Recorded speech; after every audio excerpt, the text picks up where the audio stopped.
Buenas tardes, bienvenidos a todos a esta mesa de ciencias sociales, la mesa número 9. Contamos con la presencia de 3 destacados investigadores de las ciencias sociales, quienes el día de hoy van a compartir con nosotros algo de su experiencia y algunas investigaciones que han podido elaborar. Bienvenidos a cada uno de ustedes. Tenemos la presencia del doctor Eduard Rojas de la Puente. Él es licenciado en Lengua y Literatura, magíster en Lectura y Escritura de la Universidad Nacional de Carabobo, Valencia, Venezuela. Es doctor en Administración en la Universidad de Administración de la Educación. Además, cuenta con estudios de Sociología y Filosofía en el Seminario Santo Toribio de Mogrovejo y la Pontificia Universidad Católica de Lima. Ha sido profesor de la Universidad Santa María de Venezuela y actualmente es profesor de la Universidad de Częstochowe de Polonia, considerado como miembro de la Escuela de Posgrado de la Universidad Nacional de Cajamarca. Ha sido también docente del Instituto Pedagógico Manuel González Prada de Lima. También ha sido docente de la Escuela Normal de Cajamarca. Él nos va a acompañar con la ponencia Sé escribir, pero no sé leer, y sé contar, pero no sé sumar. En segundo lugar, vamos a tener también la participación de la doctora Yoya Flores Pérez. Ella es actualmente docente de la Universidad Nacional de Trujillo, doctora en Ciencias de Desarrollo Social por la Universidad Nacional de Trujillo y además cuenta con una amplia experiencia en investigaciones con trabajadores sociales en diferentes áreas. Ella nos va a acompañar con la ponencia Factores familiares que influyen en la calidad de vida de los pacientes diagnosticados con cáncer en el IREN el 2019. También tenemos la presencia del doctor Jorge Apaza Ticona. Él es doctor en Medio Ambiente y Sociedad de la Universidad Pablo Olavide de Sevilla, España. Es maestro en Biodiversidad, Agricultura Campesina, Andino-Amazónica de la Universidad Nacional Agraria de la Selva, Pingo María, Huánuco, y además es antropólogo de profesión y docente investigador de la Universidad Nacional del Altiplano, Puno. Cuenta con experiencia en cultura andina y la ponencia que nos va a compartir el día de hoy es Saberes Campesinos para la crianza de la papa en las comunidades aymaras del Altiplano Puno. Vamos a dar inicio entonces a la ponencia del doctor Eduard Rojas de la Puente. Doctor, cuenta con 15 minutos para poder darnos a conocer su exposición y seguidamente pasaremos a las siguientes exposiciones. Correcto. Señores miembros de la Red Peruana de Universidades, muy buenas tardes. Igualmente a los ponentes y al público asistente. Bien, a continuación voy a exponer este trabajo que se titula Sé leer, pero no escribir. Sé contar, pero no sé sumar. Científicamente es un estudio de casos. Y este caso es, digamos, acerca de un personaje, un señor que actualmente tiene 97 años y aprendió a leer a la edad de 62 años. El señor Francisco Cabañas Gómez, que actualmente vive en Chachapoyas. Y él sabe leer, pero no sabe escribir. Sabe contar el dinero, pero no sabe sumar. Y bueno, este caso es un caso, es un fenómeno de la lectura.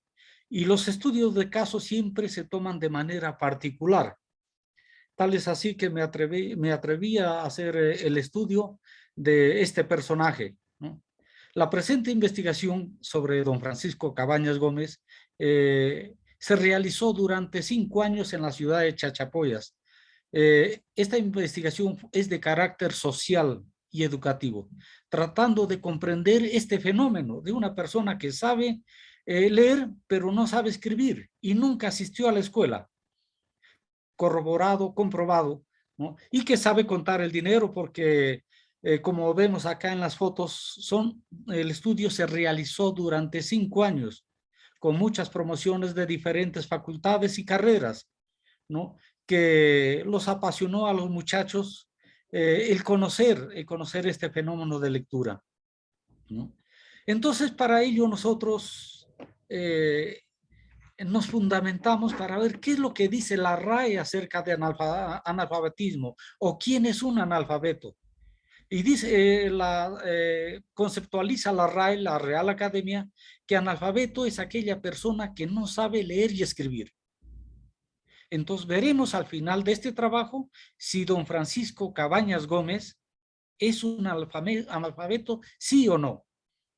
Otro, digamos, otro concepto acerca de lectura, según el Minedu en el Perú, dice, la escuela tiene la función de garantizar la adquisición del sistema gráfico o representación lingüística, digamos, o representación fonética de las letras para poder leer.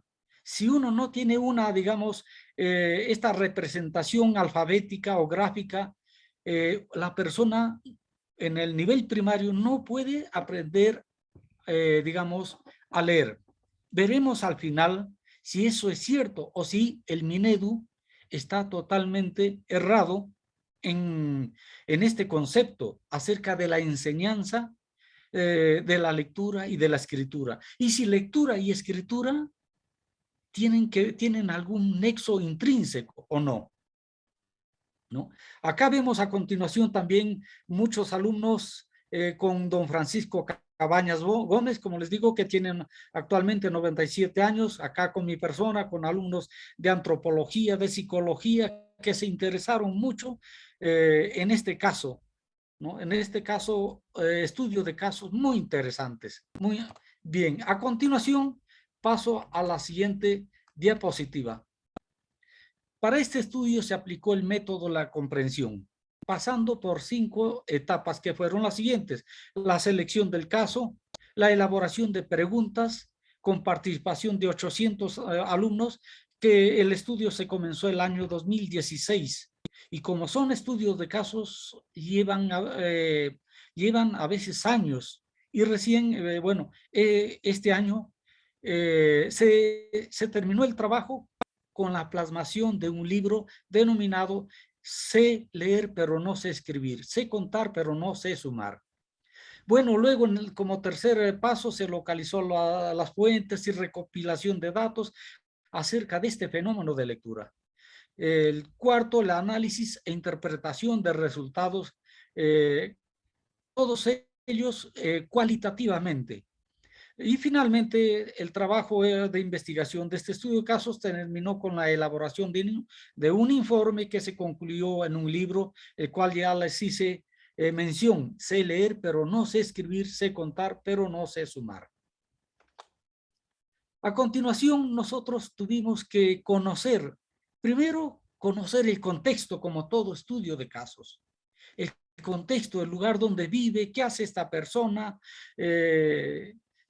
acercarnos más a él, cuál es su entorno.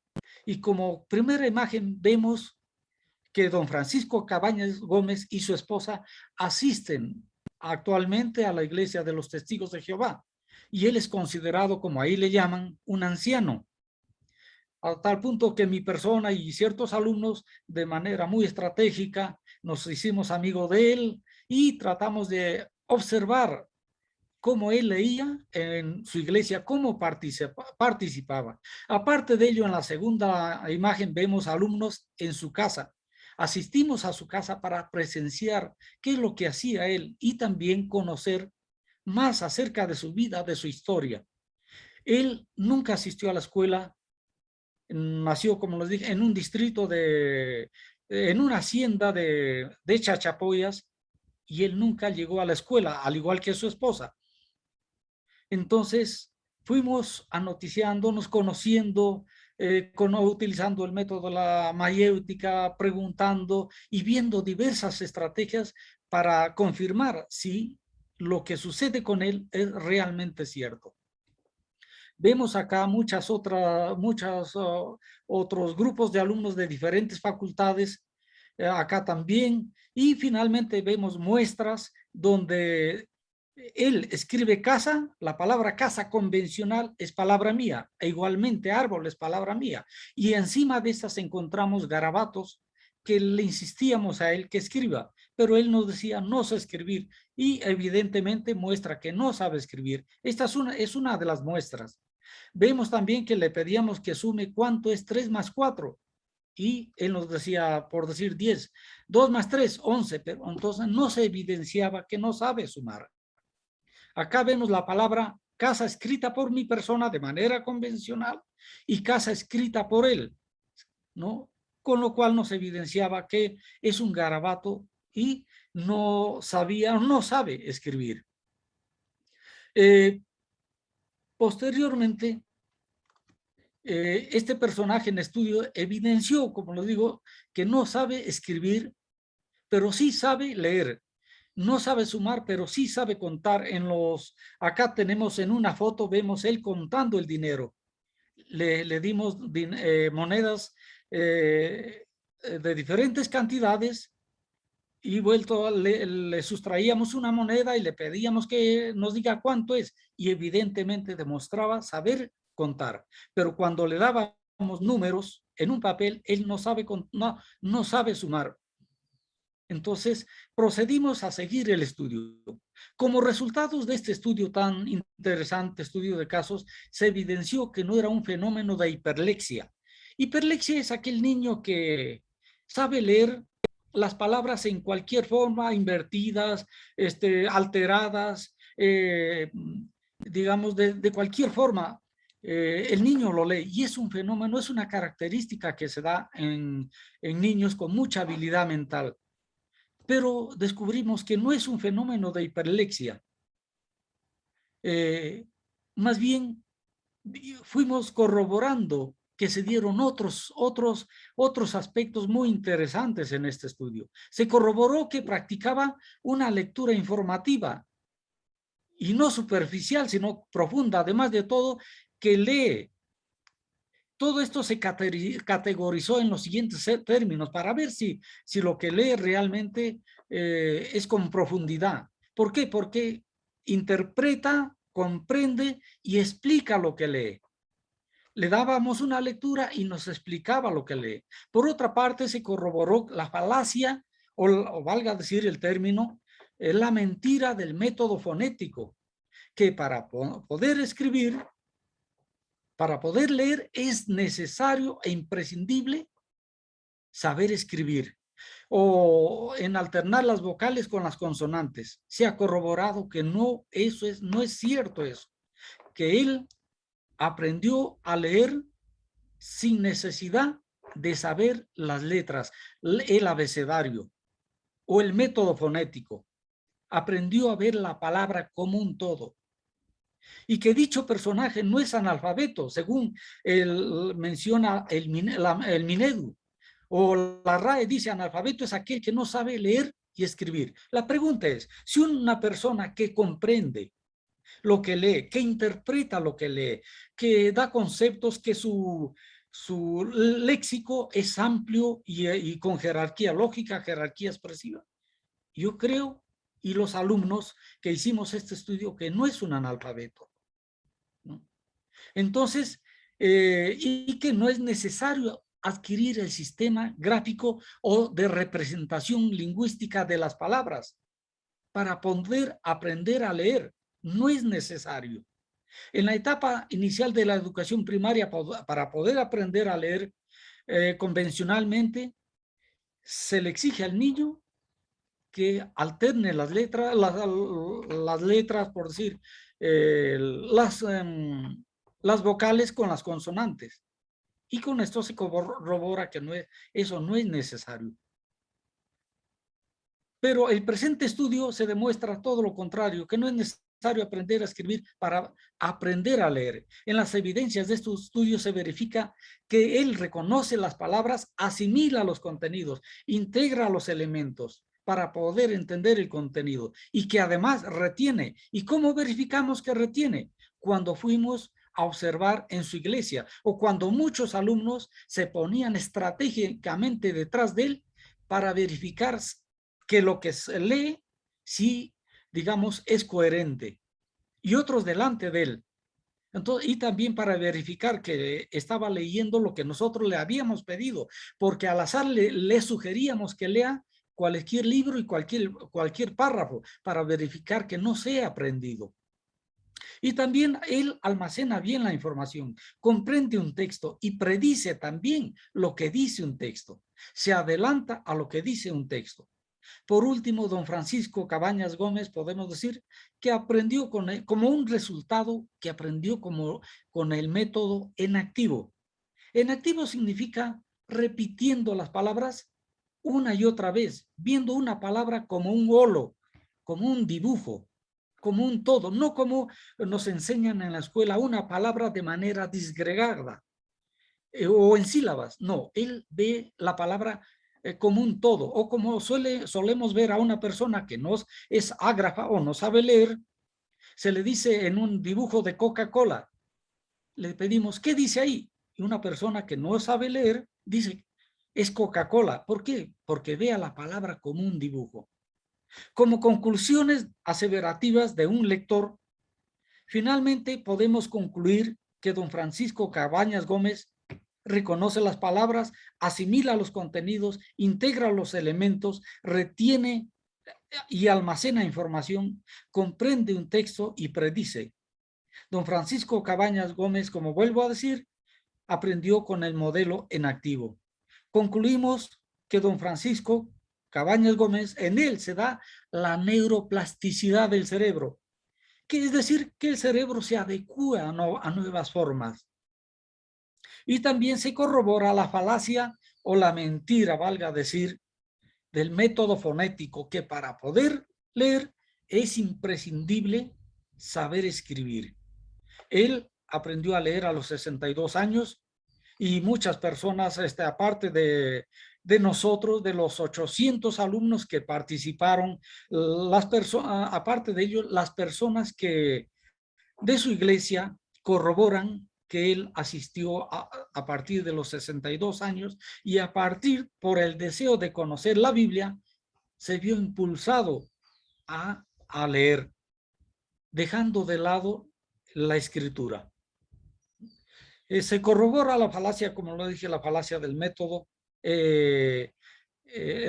fonético planteado por el Minedu, y también el concepto errado de que es analfabeto, según la RAE, es aquella persona que no sabe leer y escribir, pero si este señor sabe leer, no escribir, pero interpreta bien los conocimientos, asimila, integra, entonces no puede ser un analfabeto.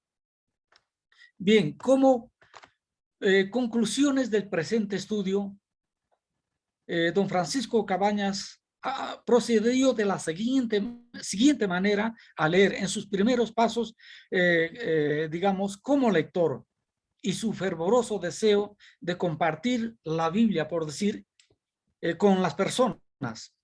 Comenzó a relacionar cada palabra con su significado. Segundo, a ver cada palabra como un holo o como un todo, no como solemos verlos nosotros, las personas instruidas, como partes. Tercero, nunca vio a una palabra como un código conformado por letras, sino como un dibujo. También comenzó a ver la palabra como una estructura total. La mente siempre, generalmente, ve por las cosas como estructuras. Posteriormente, cada palabra que veía iba aprendiendo que tenía una forma particular, como un dibujo que tiene una forma particular.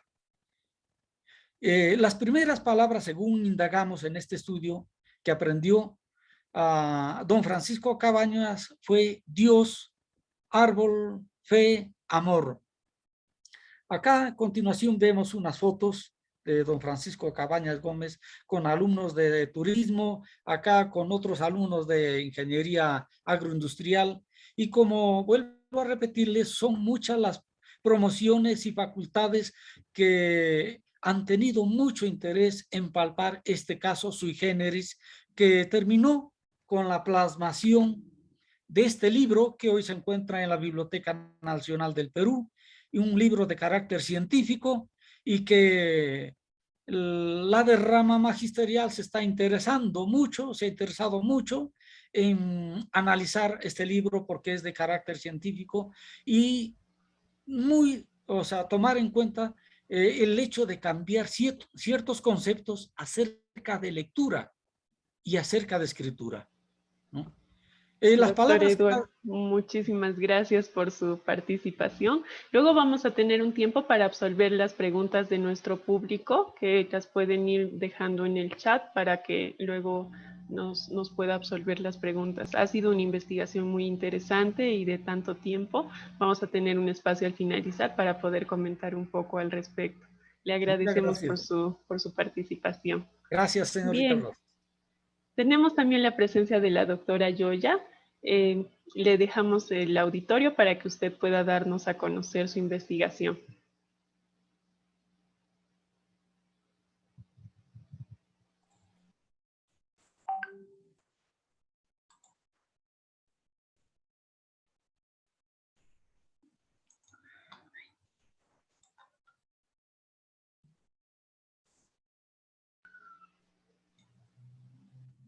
Bien. Muy buenas tardes con todos. Reciban el cordial saludo desde Trujillo, la ciudad de la primavera, bueno, que ahora ya está un poco enfriecido por el clima. El día de hoy voy a compartir con ustedes los resultados de la investigación realizada en el 2019 como producto de las investigaciones que realizamos los docentes acá en la Universidad Nacional de Trujillo. El título de la investigación es Factores familiares que influyen en la calidad de vida de los pacientes diagnosticados con cáncer en el IREN. Esta investigación la he compartido con mi colega Luz Cruzado Saucedo y vamos a mostrar los resultados de esta investigación. Bien, nosotros un poco para situarnos en el tema que vamos a desarrollar el día de hoy, ¿no? Quiero empezar diciendo que el cáncer representa el 12% de la mortalidad de la población, ¿no? En el Perú, ¿no? Y en el mundo a nivel nacional, ¿no? Y la tercera causa de muerte. Y está afectando este proceso que se da, afecta la calidad de vida de los pacientes, de las personas que han sido diagnosticadas con cáncer, ¿no? La calidad de vida que podamos entender está entendida como una valoración subjetiva, porque no necesariamente lo que es calidad de vida para mí va a ser para las personas que están en mi entorno, ¿no? A mi alrededor, y para otros pacientes que puedan padecer la enfermedad. Y entonces esta valoración subjetiva que tenemos de los diferentes aspectos de la vida y van a influir en el proceso de tratamiento que se da. Nosotros somos trabajadoras sociales y compartimos el aspecto social de todo problema de salud para poder entender esta dinámica que se ha venido desarrollando. Vamos a entender dentro de esta investigación que la forma como los pacientes y las familias afrontan el diagnóstico de cáncer al enterarse que tienen cáncer va a influir mucho de manera positiva o bien negativa en el proceso de esta calidad de vida entendida desde la percepción que tiene cada una de las familias, ¿no? Y que básicamente en todo tratamiento o en todo proceso de salud necesita del soporte y acompañamiento de la familia. Vamos a ver qué entendemos por bienestar dentro de las familias y dentro del paciente, ¿no? Entendiendo que este proceso se da no solamente a nivel físico, con los cambios de formas de la parte biológica de la persona, sino también de la parte social por las relaciones que tiene, la parte psicológica, la satisfacción, la motivación, la felicidad que adquirimos como seres humanos y la actitud frente a esta problemática, ¿no? Es un sinnúmero de acciones que se dan con este diagnóstico al enterarse de un paciente que presenta el diagnóstico de cáncer, ¿no? Y cómo la familia crea defensas desde su misma particularidad e interior para poder afrontar este proceso. Cambian estilos de vida, cambian formas de tratamiento, el acompañamiento al paciente. Entonces, este afrontamiento que se dan de estrategias para poder lidiar con la enfermedad. Ha cambiado los horarios, quién va a acompañar al paciente, la alimentación que tiene, los estilos de vida, los turnos para poder cuidar a ese tratamiento que se da, ¿no? Y entonces hay una información adecuada, socializada y que se va transmitiendo, ¿no? ¿Cuánto voy a poder acompañar a mi paciente? ¿Hasta dónde voy? Las rutinas. Entonces, todo esto afectado. Partimos de ahí para poder entender esta investigación y el proceso que estamos dando. Muy bien. ¿De qué nos hemos basado nosotros para poder entender esta investigación y poder comprender? Bien, hay unos datos importantes para poder compartir el día de hoy. Las consecuencias de enterarse de un paciente que tiene cáncer se dan en 3 planos: el biológico, el social y el emocional. Es un dato muy importante para comprender la magnitud de esta enfermedad. Provoca también un nivel elevado de malestar. ¿Por qué? Porque al enterarnos va a cambiar totalmente, ¿no? Si estamos trabajando, estamos estudiando, dificulta el proceso por el cual tenemos, ¿no? Entonces, algo importante es que los pacientes, el 25% de pacientes que están diagnosticados con cáncer, paralelamente tienen un tratamiento psicológico por el efecto que está teniendo el enterarse de esta enfermedad que tiene. Y el 34% de pacientes tienen un tratamiento ansiolítico antidepresivo. ¿Por qué? Porque tiene que entenderse desde ese cambio que les va a generar, ¿no? En los 3 estadios que señalé al inicio, ¿no? El biológico, el social y el emocional. Entonces, como trabajadores sociales, nosotros estamos entendiendo la dimensión social de los problemas de salud. Y se puede entender nuestra intervención profesional desde el acompañamiento familiar, el afrontamiento individual y la participación de actividades sociales. ¿Por qué? Porque es importante cómo ha sido el estilo de vida del paciente y cómo viene a afrontar después de enterarse que ha padecido el cáncer. Entonces, nosotros hemos trabajado con un cuestionario de calidad de vida que ha sido elaborado por Ward Cherbourg, ¿no? Y una entrevista a profundidad donde se puede ver estos resultados de la investigación de acuerdo a los datos que hemos dado como antecedentes, ¿no? Entonces, trabajamos en un primer momento, nuestra meta fue 500 pacientes, pero debido a la pandemia se cambió porque esta investigación fue proyectada en el 2019 y aplicado todo el 2020. Y entonces hicimos un cambio de muestra, teniendo 284 pacientes a los que hemos realizado este factor de calidad de vida, ¿no? Y como problema científico de la investigación nos planteamos, ¿cuáles son los factores familiares que influyen en la calidad de vida de los pacientes diagnosticados con cáncer en el IDEN?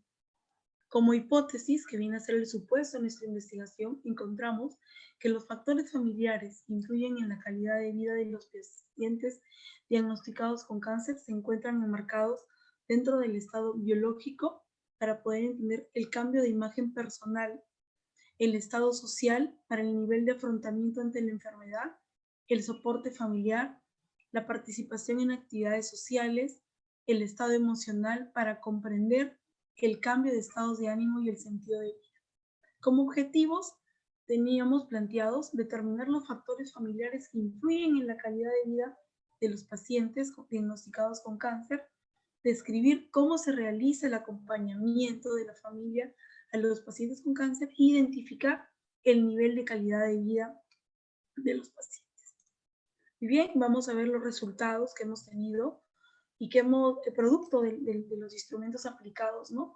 En el primer resultado, la figura número 1, tenemos la percepción de la salud de los pacientes. Muy bien, como les dijimos al inicio, es una parte subjetiva, ¿no? El estado que cada uno pueda percibir, ¿no? Y encontramos que en un mayor número, el 57.75% señala que es regular, que el estado que perciben ellos es regular debido a este cambio, ¿no? De enterarse, ¿no? Muy pocos señalan que es muy buena, ¿no? Con 1.16 y mala tienen un 31.34%. Esta percepción tiene mucho que ver con el nivel de afrontamiento, cómo yo estoy afrontando, cuánto yo soy consciente de que tengo la enfermedad y que tengo que tratarme. Hay personas que entran a un estado de negación para poder comprender. Y esto se relaciona con el resultado de la figura número 2, ¿no? ¿Cómo es la percepción de la salud actual en comparación con la de hace un año?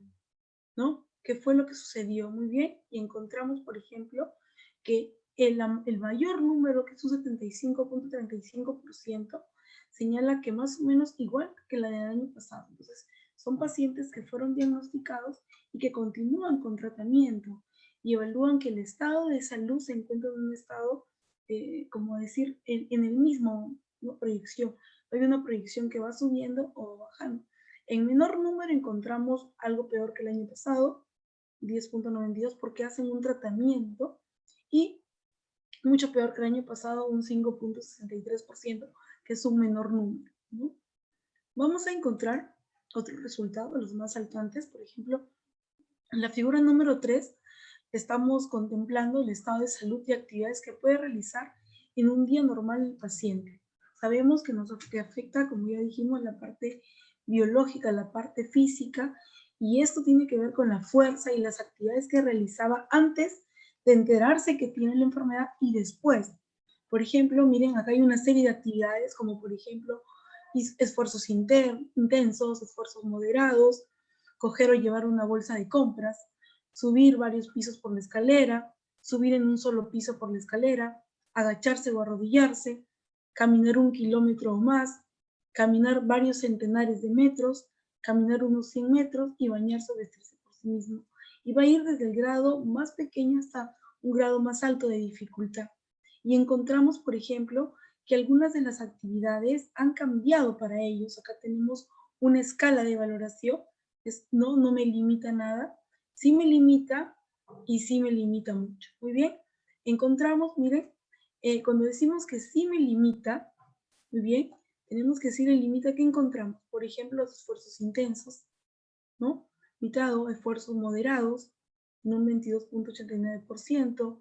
Pueden coger o llevar la bolsa, sí, porque probablemente el peso sea poco, pero sí, por ejemplo, vemos un cambio cuando decimos sí nos limita, en la parte que es la parte rosada. Miren, bañarse o vestirse por sí mismo, muchos de ellos han dejado de hacerlo, mostrando un 49.30%. En algunos casos todavía, y eso depende del estado al que llegan. Hay personas que están al inicio del proceso de la enfermedad y otros mucho más avanzados, pero vemos que el factor rosado, que es la parte que sí le limita mucho, está mayormente representando este cambio, ¿no? El que limita poco es menor y el que no me limita es menos. ¿Por qué? Porque sí hay un cambio. Eso demuestra que hay un cambio en las actividades que realizaba antes de enterarse y después. Pasamos a la figura número 4, donde vamos a ver la frecuencia de los problemas en actividades cotidianas. Muy bien, sabemos que este es un cambio en los estilos, no solamente de la persona, sino también de la familia. Por ejemplo, tenemos 4 preguntas en esta figura, ¿no? ¿Tuvo que reducir el tiempo dedicado a sus actividades cotidianas? ¿No? Vemos que mayormente siempre, con un 64.08%. ¿Por qué? Porque cambió. Ya no realiza las actividades comunes que realizaba, sino otras. Vamos a ver donde hizo menos de lo que hubiera querido hacer, ¿no? Casi siempre, que es el mayor porcentaje, con un 62.32%. Tuvo que dejar algunas tareas de hacer en su trabajo o actividades, casi siempre estoy considerando los porcentajes más elevados y el dato que ha salido mayor, ¿no? Con un 51.76%, y tuvo dificultad para hacer sus actividades cotidianas, casi siempre con un 57.75%, ¿no? Eso están corroborando lo que nosotros decimos, que hay un cambio en el estado de vida, pero nos damos cuenta que en la influencia de la familia hay algo distinto, ¿no? Muy bien, sigamos con nuestros resultados. En la figura número 5 tenemos la frecuencia con la que tiene problemas en su trabajo a causa de algún problema emocional. Generalmente las personas que están acudiendo son personas que sí cuentan con un trabajo y ha cambiado este estilo, ¿no? Hay un porcentaje que tampoco no se encuentra laborando, pero también ha cambiado su estilo de vida. Por ejemplo, tenemos acá, tuvo que reducir el tiempo dedicado a las actividades cotidianas o por un problema emocional. ¿Por qué? Porque eso afecta. Tenemos siempre 47.89%, un mayor número. Hizo menos de lo que hubiera querido hacer por algún problema emocional, también siempre con un 45.42%. Y tenemos, hizo sus actividades cotidianas menos cuidadosamente que de costumbre, ¿no? Y por ejemplo, acá tenemos en mayor número el casi siempre, ¿no? O sea, hay algunos datos que nos reflejan este cambio de estilo de vida totalmente. En la figura número 6 tenemos la frecuencia que la salud física y problemas emocionales ha dificultado las actividades sociales. Sabemos que la enfermedad afecta no solamente la parte física, ¿no? Sino el aspecto social, el tipo de relaciones que tenemos, cómo nos relacionamos día a día, la dinámica de la familia y cómo hemos podido desenvolver esos pacientes a nivel de diferentes espacios, ¿no? Tenemos, por ejemplo, que acá esta frecuencia que se da está en regular con un mayor número, en un 69,72%, ¿no? Bastante, tenemos 22,89%. Continuemos con otros resultados más. Por ejemplo, frecuencia con la que tiene dolor en alguna parte del cuerpo. Cuando inicia el proceso de la enfermedad, vamos a darnos cuenta que el paciente no necesariamente tiene algunos síntomas de dolor, pero durante el proceso que se viene dando, que viene afrontando la enfermedad, va cambiando totalmente. Entonces, tenemos que el sí moderado es el mayor número de porcentaje que tenemos acá, con un 75,35%. En la figura número 8, la frecuencia con la que el dolor ha dificultado el trabajo fuera de casa, bastante, con un 72,18%, ¿no? Probablemente estos pacientes de esa etapa son pacientes que ya han pasado todo un primer proceso y se encuentran en procesos de quimioterapias o de algunos tratamientos mucho más, ¿no? Bien, tenemos y frecuencia con la que ha sentido en las últimas semanas. Por ejemplo, en las últimas semanas, ¿no? Que se puede apreciar, ¿no? Miren, se sintió lleno de vitalidad. Tenemos solo algunas veces, a veces mucho tiene que ver con el estado de ánimo, con el nivel que la persona afronta, ¿ya? Estuvo muy nervioso.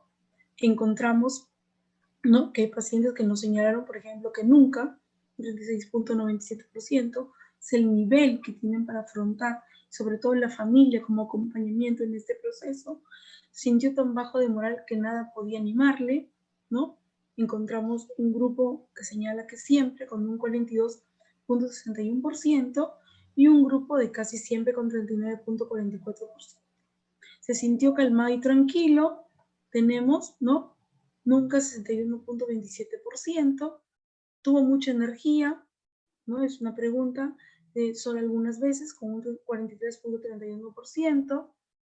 Tenemos, se sintió desanimado y deprimido, ¿no? 36,62%, ¿no? Y se sintió agotado, por ejemplo, acá en este factor se sintió agotado, casi siempre está en un mayor porcentaje que siempre, ¿no? Pero si vemos, si sumamos ambos, es casi el 90%, ¿bien? Se sintió feliz, vamos a ver, algunas veces mencionaba con un 57,04%, se sintió cansado, tenemos básicamente, ¿no?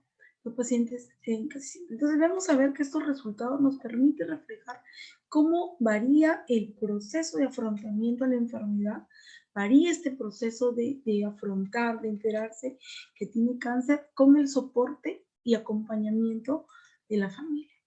En la figura Doctora, número 10, nos ¿sí? queda 30 segundos para que pueda terminar con su participación, Sí, bueno, pero luego vamos a tener un espacio para que dé algunas conclusiones. ya voy a terminar, ya, perfecto. Entonces, bueno, la frecuencia con la que la salud o los problemas emocionales le han dificultado sus actividades, tenemos algunas con 61,97%. Las dimensiones de la percepción de salud, básicamente, acá consideran ellos que su salud ha empeorado y bueno, voy a pasar a las conclusiones de la investigación, que son los factores familiares que influyen en la calidad de vida de los pacientes, se encuentran en la dimensión biológica, ¿no? Que lo vamos a entender desde el cambio de la imagen personal, presentando caída de pelo, dientes, semblante amarillento y disminución de peso. La dimensión social de los pacientes se da básicamente el afrontamiento de la enfermedad a nivel individual y familiar. El acompañamiento y soporte familiar fortalecido permite un mejor tratamiento, pero a su vez se evidencia una disminución en la participación de actividades sociales. Los pacientes con cáncer, desde la dimensión emocional, han sufrido un fuerte estado de ánimo, ¿no? Cambio de sentido de la vida debido a la presión para afrontar el cambio de vida ante la enfermedad y las nuevas prácticas laborales. Y el acompañamiento a los pacientes con cáncer por sus familias se brinda en el soporte familiar, ayudando con él en los miembros de la familia y no dejándolo solo para poder afrontar las vivencias personales y familiares. Y la calidad de vida de los pacientes es adecuada según los datos recolectados, evidenciando acompañamiento, afrontamiento, el fortalecimiento de su red primaria para poder enfrentar el tratamiento ante el cáncer, ¿no? Muchas gracias por haberme escuchado el día de hoy. Muy contenta de haber podido estar con ustedes. Muchas gracias, doctora. Interesante la investigación, tomando en cuenta que muchas veces estos factores no parecen ser tomados en cuenta en el tratamiento y en la intervención, ¿no? Muchísimas gracias. Recordarles a los participantes que pueden ir dejando sus preguntas en nuestro chat para que al finalizar las exposiciones nuestros ponentes puedan responderlas. Bien, tenemos ahora la presencia del doctor Jorge Apaza Ticona, que nos va a compartir su exposición. Lo escuchamos, doctor Jorge. Bienvenido. Bien, muchas gracias a los organizadores y también reciban un saludo desde la ciudad de Puno. Estamos en una altitud de 3.820 aproximadamente sobre el nivel del mar. Bien, en esta oportunidad tenemos para compartir con ustedes el tema de investigación, saberes campesinos para la crianza de la papa en las comunidades aymaras del Altiplano Puno. Bien, yo creo que es importante puntualizar en esta parte, antes de empezar, es un trabajo de estudios de caso que también se ha utilizado desde los métodos antropológicos y también performativa, ¿no? Nosotros también venimos de estas comunidades aymaras y quechuas y conocemos y en la actualidad venimos practicando también estos saberes campesinos. Entonces, por eso digo una metodología performance, ¿no? Bien, a ver, creo que es muy sustancial ubicarnos de qué lugar estamos hablando sobre estos saberes campesinos. Como ustedes pueden apreciar aquí en esta mapa, hay varias sombras en todo el continente. Entonces, la que nos referimos es el número 1, Andes tropicales. Es una cadena montañosa que pasa de 7.200 kilómetros desde Chile hasta Venezuela, ¿no? Y nosotros anclamos el estudio de la parte del lago Titicaca y la parte de la zona de Puno, ¿no? Bien, entonces ustedes pueden ver aquí, en esta zona es la que se ha domesticado las variedades de papas, de otros cultivos más, ¿no? En este caso nos toca hablar sobre las variedades de papa. Entonces, la población andina de esta zona ha hecho un aporte a la humanidad, al mundo, con la domesticación de estas variedades. Aquí en esta zona están sus parientes silvestres de las variedades de papa, ¿no? Y bueno, también otros escenarios de espacios geográficos también han hecho un aporte con las domesticaciones de animales y plantas también, ¿no? También es valorativo. Bien, pero este espacio oscuro tenemos que, en la siguiente diapositiva, el espacio geográfico, ¿no? La que nos estamos refiriendo es totalmente accidentado, ¿no? No es un lugar plana. Claro, la orilla del lago Titicaca, es algunas partes son, por eso se le considera como altiplano, ¿no? Entonces, esta zona siempre ha sido una cultura agrocéntrica, ¿ya? Y por eso es que evidenciamos en todo este espacio geográfico los andenes, los guaruguaros. Entonces, implica que no existe solamente un conocimiento, un saber homogéneo, ¿no? Sino que existe un saber diversificado de acuerdo al espacio geográfico donde se encuentra la comunidad o la población. Ustedes pueden ver aquí hay unas flechitas, ¿no? Las flechas en sentido vertical y en sentido horizontal. Entonces, desde la costa, la sierra y la selva, o sea, la selva. Entonces, en este caso, hay una vinculación muy fuerte, ¿no? De la población aymara de Puno. O sea, ellos también tienen terrenos en la zona de selva y también van a hacer el cultivo de café, ¿eh? Y también traen frutales a la sierra. Y algunas familias también migran a la costa, pero van ahí por Tacna, por Moquegua, ¿no? Entonces, en estas zonas también complementan con otras variedades de cultivos, por ejemplo, el maíz. En Sierra no cultivamos maíz. Claro, aunque existe algunas zonas apropiadas para... En la orilla del mismo lado se cultiva maíz, pero una variedad de maíz que es muy resistente a este espacio geográfico. ¿Ve? Entonces, por eso es importante tomar en cuenta esta fisiografía de los Andes. No es homogéneo, es totalmente accidentado. Además, las parcelas son diferentes y cada parcela tiene características distintas, los colores del suelo, todo ello, ¿no? O sea, por eso es que en aquí existiría más de 11 tipos de climas, ¿no? Porque aquí el clima es muy variado, muy diversificado, no es homogéneo, de acuerdo a las estaciones. Entonces, los saberes campesinos tienen que estar totalmente sintonizados con su medio, ¿no? Por eso que aquí le hemos puesto, el saber campesino es conversar con todo, un sentido holístico, por ejemplo, con las plantas, comportamiento del viento, comportamiento de los aves, ¿no? Porque ellos van a determinar cómo va a ser la campaña agrícola. Por eso es que en las comunidades campesinas siempre producen, ¿no? Ni un año es que van a perder o dejar de producir. Hay años que van a producir más grano, efectivamente, porque los granos producen cuando hay poca lluvia, ¿no? Y cuando en la campaña agrícola que viene, supongamos que viene con bastante lluvia, según los indicadores, por la conversación con los diversos señas y señaleros, obviamente que las familias van a sembrar más variedades de tubérculos, ¿no? La papa, oca y saño. ¿Para qué? Porque ese año va a dar más producto de las variedades de papa. ¿Ve? Entonces, es importante el espacio geográfico, ¿no? Tomar en cuenta. Entonces, por eso es que aquí hay, en sentido tecnológico, diríamos, endógeno, existe pues andenes, ¿no? Los andenes y los guaruaros en los lugares húmedos, ¿no? Aquí aún todavía pervive esa actividad de realizar la crianza de los cultivos de papa en las laderas, ¿no? Porque eso mucho tiene que ver en el comportamiento de, como les dije, el climático, ¿no? Es muy variado y hay momentos que viene la helada, hay momentos que puede venir la granizada, todo ello, o veranillo, o las plagas, todo esto. Para eso tiene que estar conversando el andino para poder cómo va a ser la campaña agrícola, ¿no? Bien. Es mejor las fotografías que conversan con todo, ¿no? Aquí podemos ver, por ejemplo, las autoridades tradicionales. Autoridades tradicionales mucho tiene que ver en este proceso de dar la seguridad alimentaria en las comunidades, ¿no? Obviamente que existe autoridades más vinculadas con sistema oficial, con todo ello, pero hay autoridades que netamente que tienen que ver con la crianza de agrobiodiversidad. En este caso, por ejemplo, ¿no? Es la autoridad Marani.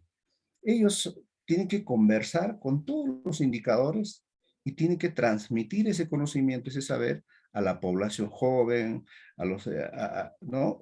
Compartir sus experiencias para determinar cómo va a ser la campaña agrícola. Entonces ellos distintivamente llevan una vestimenta de color negro con sus ponchos y con sus aguayos, las tallas. Entonces sus alforjas, ahí está todos los implementos que tienen que ver como autoridad, ¿no? Y además existe también autoridades, lo que pueden ustedes ver aquí con el poncho guairuro de dos colores.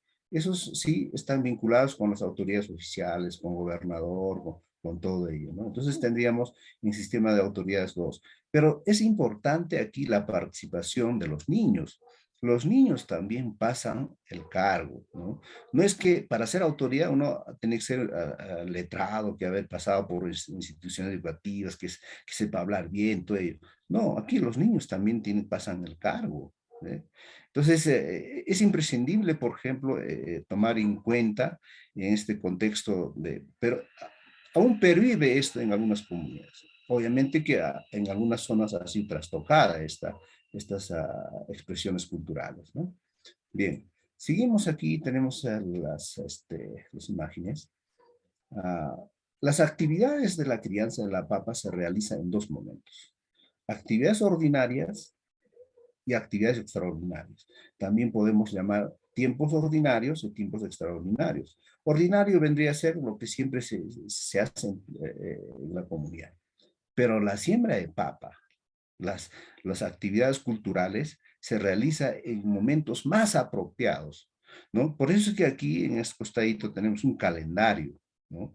Un calendario, o sea, todos los cultivos no se siembran un solo día, sino que tiene que ser en diversos momentos, pero conversado de acuerdo a los indicadores. Y los indicadores no son universales tampoco, ¿no? Uno no puede ver aquí y en otra provincia esa misma planta no va a florecer al mismo tiempo. O sea, son más locales los indicadores también. Entonces, por eso es que el criador tiene que estar sintonizado con su entorno para poder entender su espacio geográfico, cómo hacer la campaña agrícola. Entonces, es imprescindible aquí un calendario para cada cultivo, ¿no? Entonces, vean ustedes, por eso se llama aquí tiempos extraordinarios, ¿no? Hay un festejo de las variedades de papa, por ejemplo, que ustedes pueden ver, son las papas faciadas, ¿no? Son papas que tienen uniforme y son consideradas como las illas, ¿no? Es como una deidad de los cultivos de la papa, ¿eh?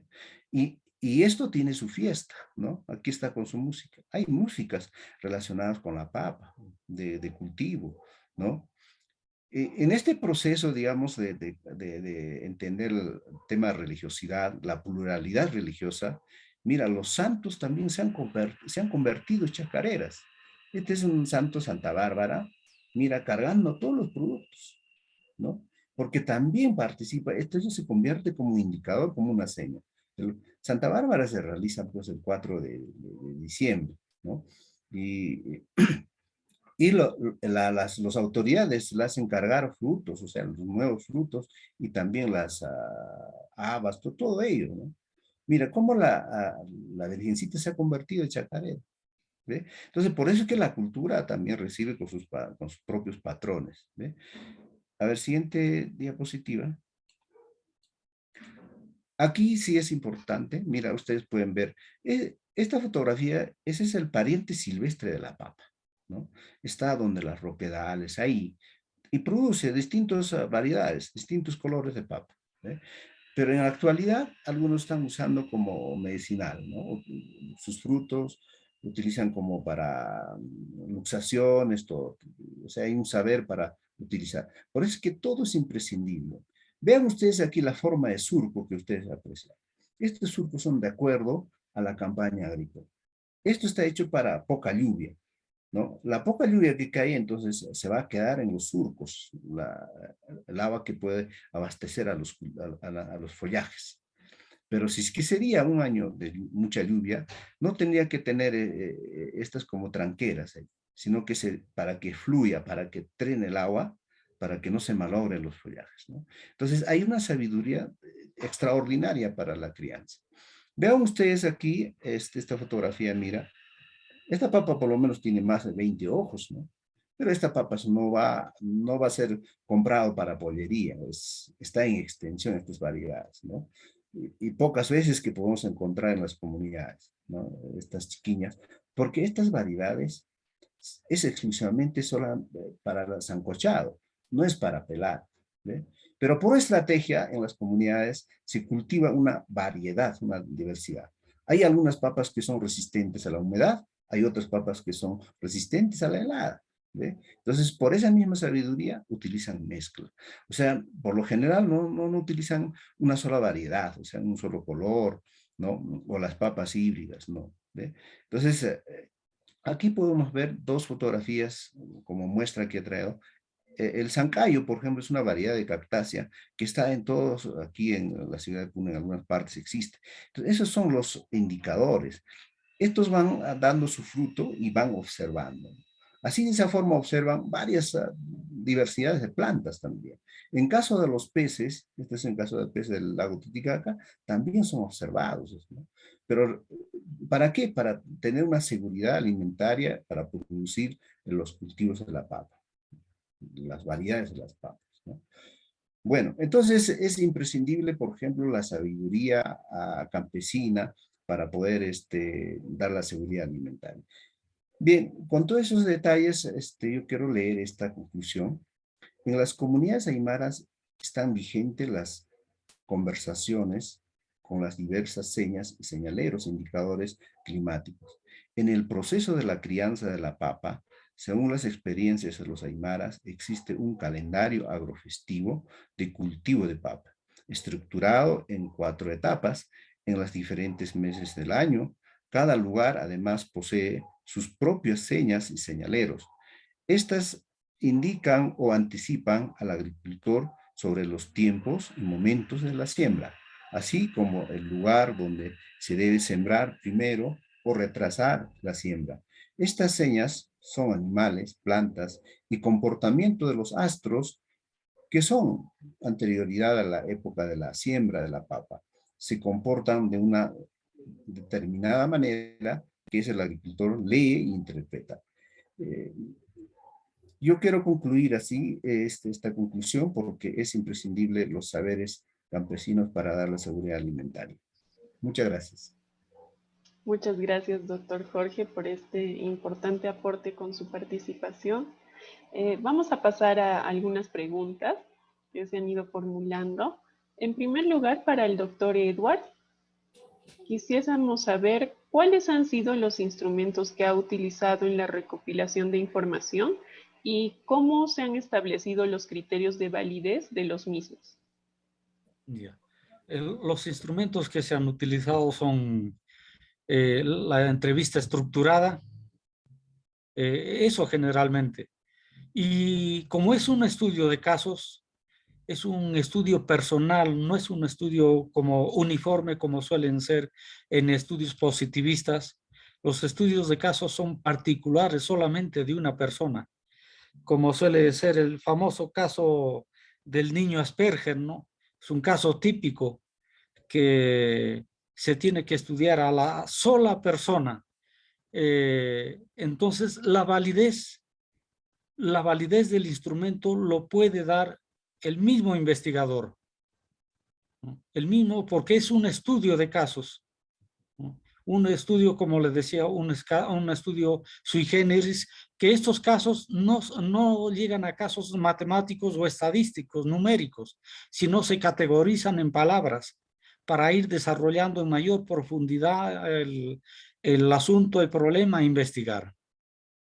Este estudio está basado también considerando el caso de Clara Martínez, del niño, como lo dije, del niño Asperger, o el famoso caso, este síndrome del niño Asperger, que es un caso típico, ¿no? De una sola persona que normalmente en la escuela hacemos estudios uniformes.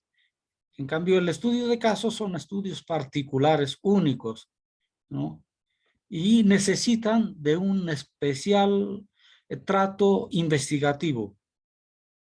Sí, es lo que podría decirle, señorita Rosas. Muchísimas gracias, doctor. Por aquí Y tenemos... Sí, díganos. sí, como le dije, este caso se ha plasmado en este libro que, ¿no? Que bueno, vuelvo a repetir, un caso único y social. Muchísimas gracias. Para la doctora Yoya tenemos la pregunta, ¿cuáles son los factores familiares que considera más importantes en la calidad de vida de los pacientes con cáncer según su estudio? Bien, básicamente creo que lo que tiene más dentro de esta parte de la dinámica familiar es entender el afrontamiento y el acompañamiento que se da, ¿no? Acompañamiento, afrontamiento para el proceso. ¿Por qué? Porque cuando uno se entera que tiene una enfermedad, es importante poder sopesar este afrontamiento, este acompañamiento, los cambios de estilo de vida. Eso considero que es importantísimo para el tratamiento que se puedan hacer. Muchísimas gracias, doctora. Para el doctor Jorge, ¿cómo garantizar la transmisión de estos saberes a las nuevas generaciones?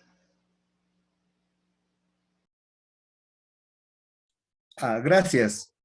Mira, hay que partir del sistema de educación.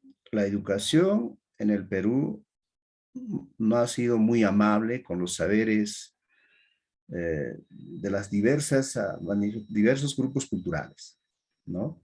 El sistema educativo siempre ha guiado una orientación con una mirada que es utópico, yo le diría, tema de desarrollo, ¿no? Vamos a desarrollar la agricultura, por ejemplo, con los elementos tecnológicos modernos, ¿no? Pero estos elementos modernos ha causado, o sea, ha trastocado estos saberes, estos conocimientos que vienen de miles de años, ¿no? Entonces, la educación no ha sido amable en esto. Entonces, yo pienso que esto se debe tocar, por ejemplo, estos saberes en el sistema educativo. Obviamente que en la actualidad es interesante hablar sobre el tema de interculturalidad, ¿no? Respetar a los diversos espacios culturales, ¿no? Entonces, mira, a ver, estos saberes ancestrales han sido ecológicas, ¿no? O sea, contribuye, por ejemplo, a mantener. Por eso es que en esta zona, en Aymara, siempre se habla lo que es la Pachamama. La Pachamama es de dos palabras, ustedes saben, Pacha es el universo, ¿ya? Y la madre. Entonces, no solamente Pachamama es la tierra, sino que la Pachamama es todo ese conjunto, esa totalidad.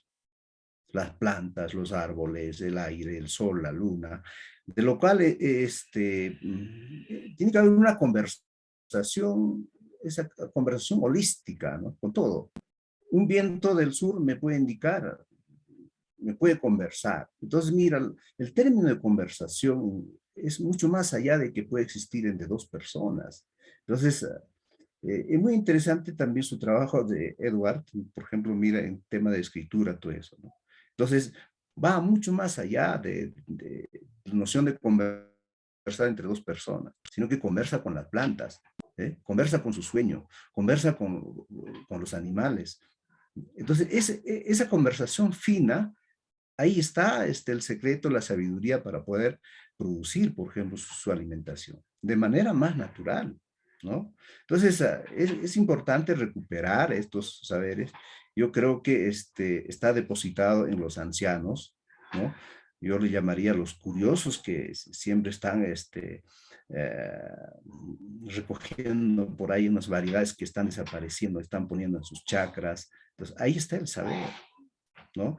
Entonces, yo pienso que debe partir en el sistema educativo, Vanessa, eso yo diría.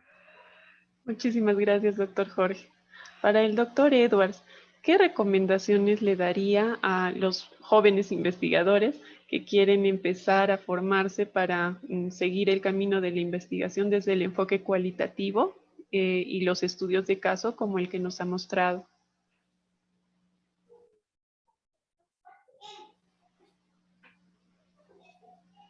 Abra su micro, doctor. Disculpe. Sí, Gracias. que valoren lo que es esos casos que, bueno, primero agradezco al doctor Rapaza que me ha mencionado y también vuelvo a mencionarlo a él.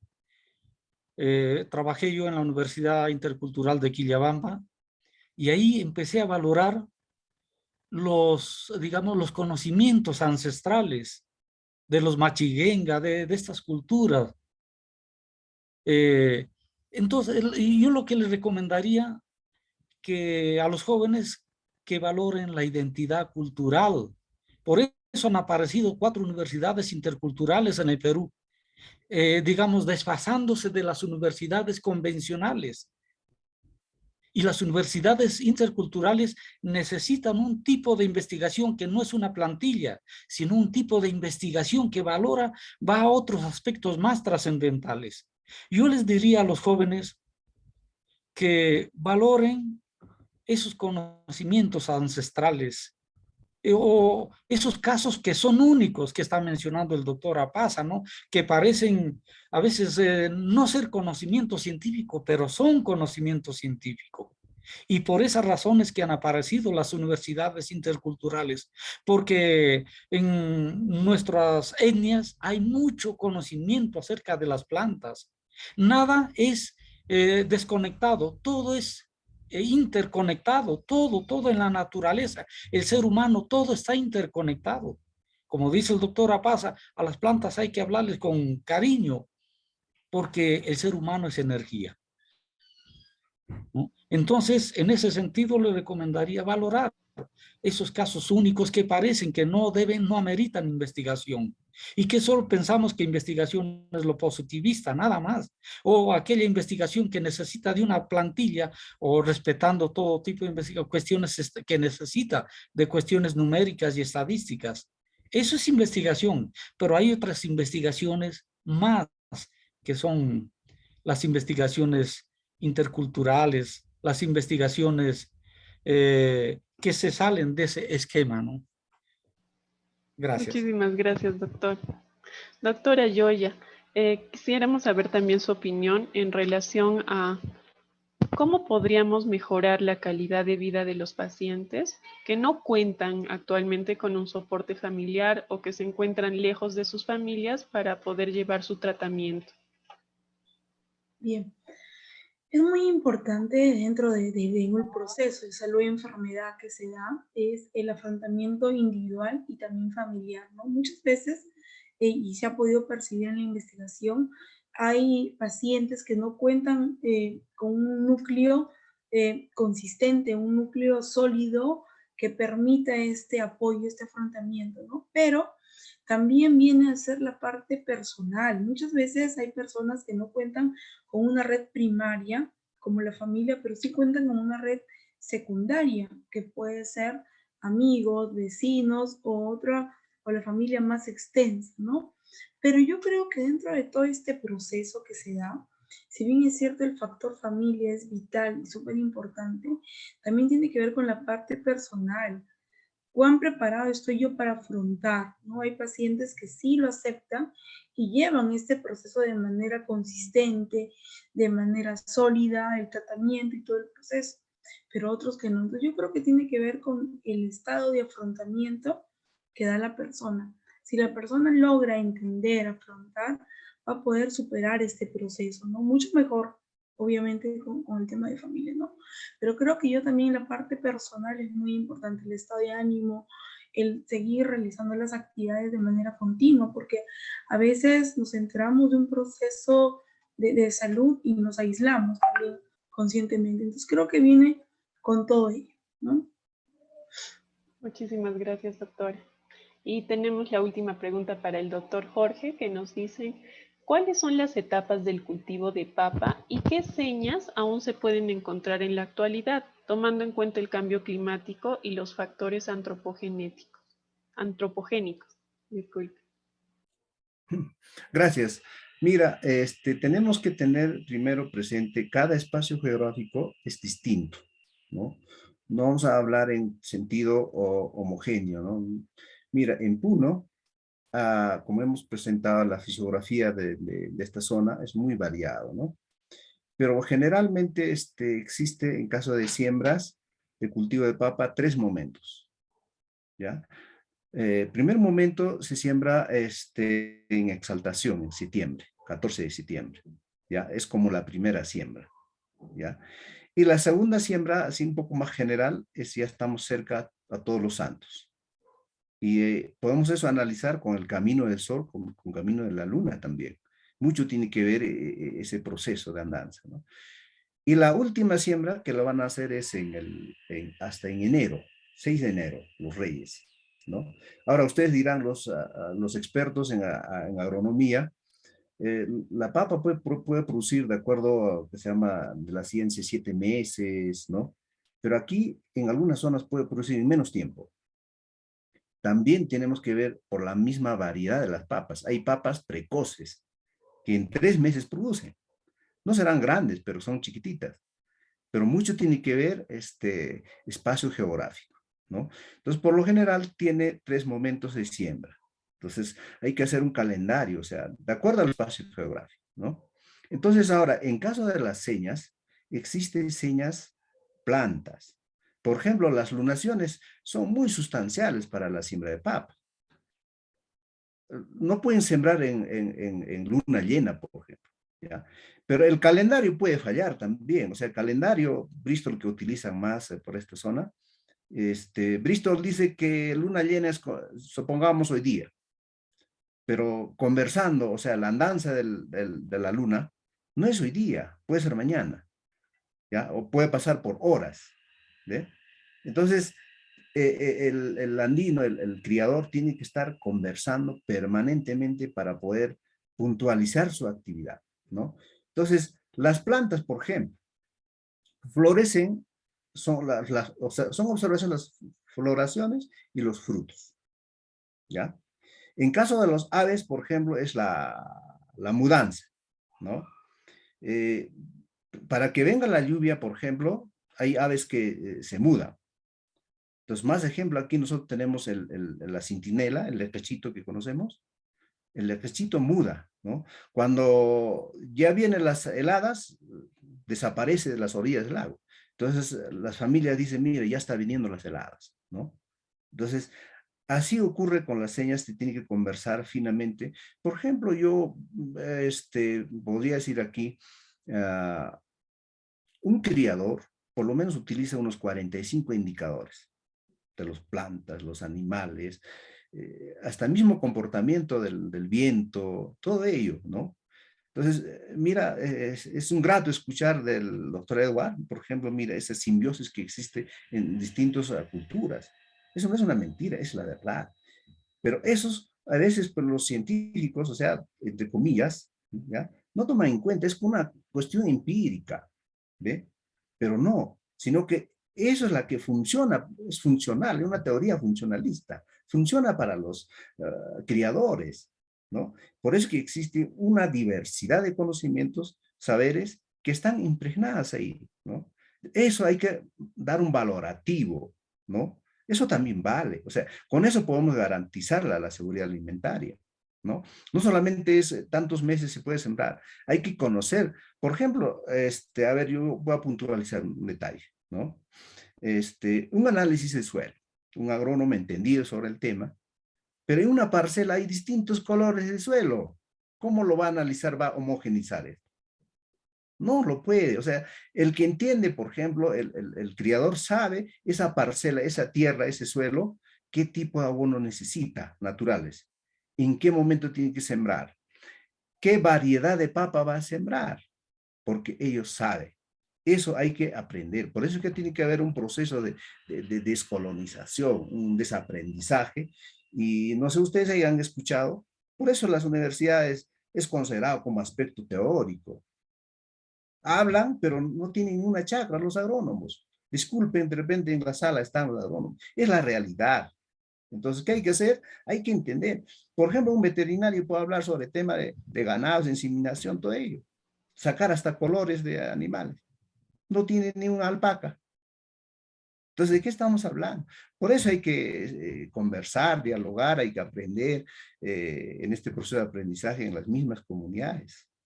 Eso es lo que yo puedo decir. Yo puedo recomendar a los jóvenes, hay que aprender de ellos. Eso también es conocimiento. Gracias. Muchísimas gracias, doctor. Les agradecemos a todos por su participación, a cada uno de ustedes por haber participado con sus exposiciones y nos llevamos muchísima información valiosa el día de hoy, la importancia de reconocer que no todo está estructurado y necesitamos de la investigación para poder generar nuevos conocimientos y también para poder empezar a sistematizar los conocimientos que ya existen, pero que no se han investigado, ¿no? Y es necesario darlos a conocer. Y también la importancia de algunos factores que pueden influir para la recuperación de los pacientes en diferentes condiciones de enfermedad, ¿no? No solo vemos el tema de médico estrictamente, sino que también tenemos profesionales que están aportando para poder fortalecer los vínculos familiares. Muchísimas gracias a cada uno de ustedes por su participación. Los invitamos a seguir participando de esta segunda semana de investigación de la Red Peruana de Universidades. Tenemos ponencias excelentes como las que hemos podido compartir hoy. Muchas gracias a todos. Damos por finalizada nuestra mesa. Muchas gracias, doctora Rosa. Un gusto conocerlo, doctora Pasa, doctora Yoya. Felicitaciones por Gracias sus también. investigaciones. De igual manera, También, de igual manera. ella de Edward, también Vanessa, por paciencia. Gracias. Hasta Muy luego. amable. Muchas gracias. Hasta cualquier momento. Gracias.